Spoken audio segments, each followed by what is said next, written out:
Sticking with the animation, Ren and Stimpy was a huge part of my childhood. Man. I loved Ren and Stimpy. Megan and I were talking about this before we started shooting. Ren and Stimpy is one of those shows that my parents hated it. Yeah. They saw the characters, they were just like, this is dumb, and they're ugly, and this isn't funny. And I was like, I don't know why I'm watching this, because every time they do something in this show that's gross, I don't want to watch it, but they do it so often that I'm like compelled to keep seeing all these like weird close-ups of like a mole on someone's face. Yeah. It's like so gross and weird. And it's trippy too, like we were talking about this, like there's one where it's Stimpy's fan club and Ren literally goes insane and is about to kill Stimpy, and it's the freakiest thing I've ever seen. But before that, he's trying to write letters of Stimpy and be nice to kids, and he can't do it. Yeah. So he keeps calling them stupid and idiots and how they make him sick.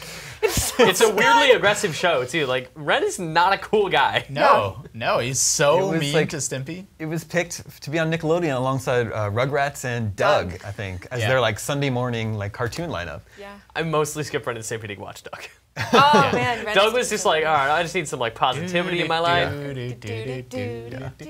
I mean, Where's Patty Mayonnaise at? Yeah, Ren and Stimpy was, I mean, I watched it when I was 6, 7, 8, 9 years old, and I loved it, I laughed at it, but I have memories, like vague memories of little Justin, like that show freaking me out. Yeah, It's really weird. It's really Like, creepy. and I remember Ren, I didn't like how mean he was to Yeah. Stimpy, I just wanted them to be friends. They really got away with a lot on that Yeah. show. There And was, No, go ahead. I was just gonna say, if you remember too, like it would go on hiatus all the time because there was so much drama behind the scenes. Like the creator got kicked off the show in season 2, which is why Billy West did both Ren and Stimpy after that. And one was, so Ren's supposed to be Peter Lorre from like Casablanca and Maltese Falcon, right. and then the other is supposed to be Curly, or Stimpy's supposed to be Curly from the Three Stooges. So now I can't like, whenever I hear Curly, I'm like, oh, it's Stimpy, as opposed to the other way around. It's interesting that there's a lot of subtext in that show when it originally aired, but it was a kid's show, so they couldn't bring a lot of it to the surface. And when it came back as an adult show on Spike, I think. Yeah, I don't think it did whatever very well. network, Spike like MTV. they brought it back, and the characters were gay. You know, like just they were out of the closet.